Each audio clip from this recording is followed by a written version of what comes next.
SpongeBob SquarePants is one of those rare shows that defines childhood for an entire generation. On the surface, it's bright, silly, and packed with harmless jokes.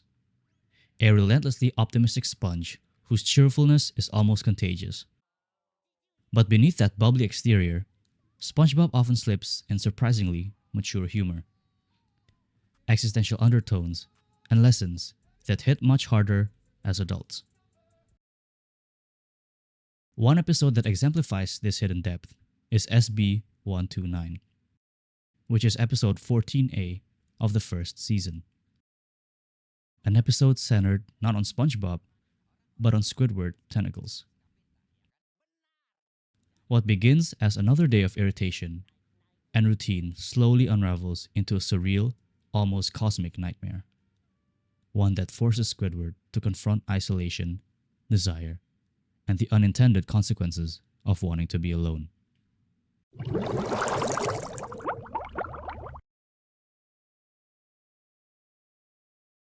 This episode opens with Squidward preparing for one of his favorite leisurely activities, practicing the clarinet in peace. But just as he's about to play, SpongeBob's absurdly loud alarm clock blares from afar. The shock sends Squidward's clarinet flying directly into his mouth, getting lodged in his throat and comically shrink-wrapping his face around it. Moments later, SpongeBob hollers out from the window, inviting Squidward to go jellyfishing. Squidward angrily responds, but with the clarinet stuck in his throat. His words come out completely garbled. SpongeBob, as optimistic as he is, interprets this as an enthusiastic yes. Within seconds, SpongeBob and Patrick are at Squidward's doorstep, asking if he's ready to go? Squidward responds clearly. No, I'm not ready to go. Patrick reasonably suggests that Squidward doesn't want to play with them, but SpongeBob insists that Squidward is simply not ready yet. And technically, SpongeBob isn't wrong. Squidward never said he didn't want to go, only that he wasn't ready.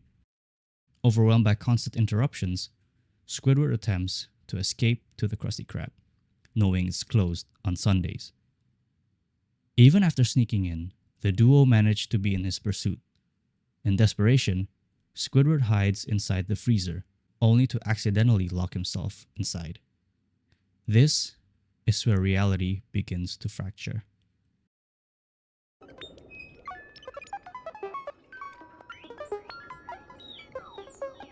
Squidward awakens in a distant, chrome-covered future. Everything sterile, reflective, and eerily silent. He soon encounters Spongetron, a robotic version of SpongeBob. Skeptical at first, Squidward quickly breaks down, collapsing to the floor in despair.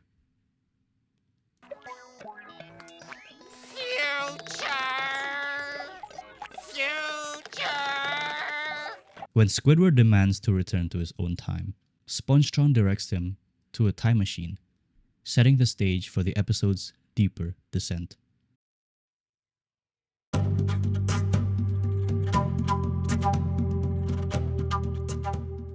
Squidward then emerges into a primitive world, visually resembling something between the Cambrian and Devonian era. The environment is raw, untamed, and unsettling.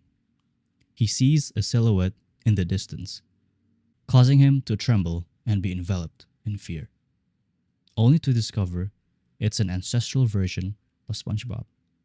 Soon after, Patrick's ancestor appears as well, complete with a close-up shot of disturbingly rancid breath and teeth. After enduring their primitive antics, Squidward finally finds what he wanted all along: time for himself.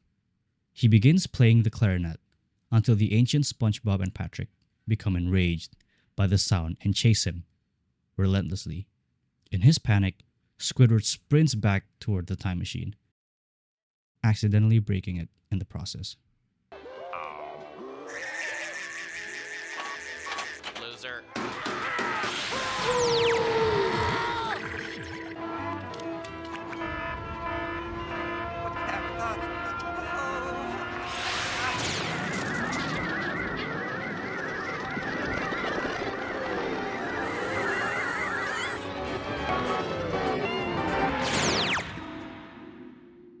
With the time machine destroyed, Squidward is seemingly ripped from reality itself.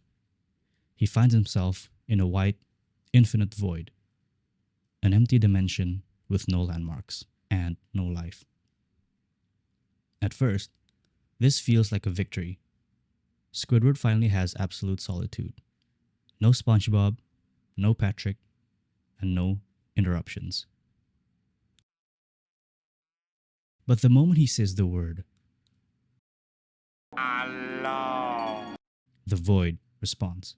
Alone. Alone. Alone. Alone. Alone. Alone. Alone. Alone. Echoes, whispers from nowhere reverberate endlessly. Squidward panics,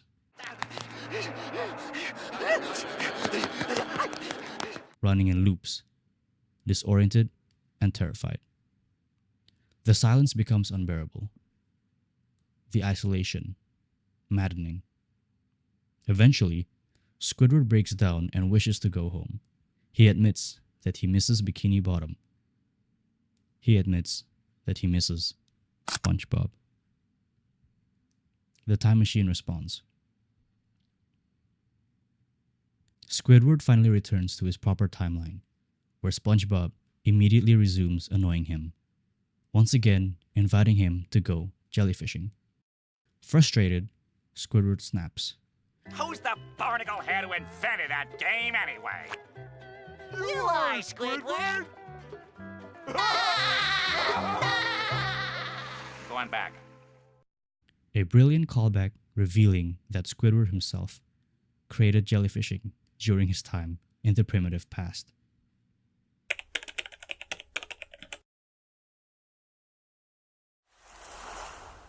SB129 is far more than a comedic time travel episode.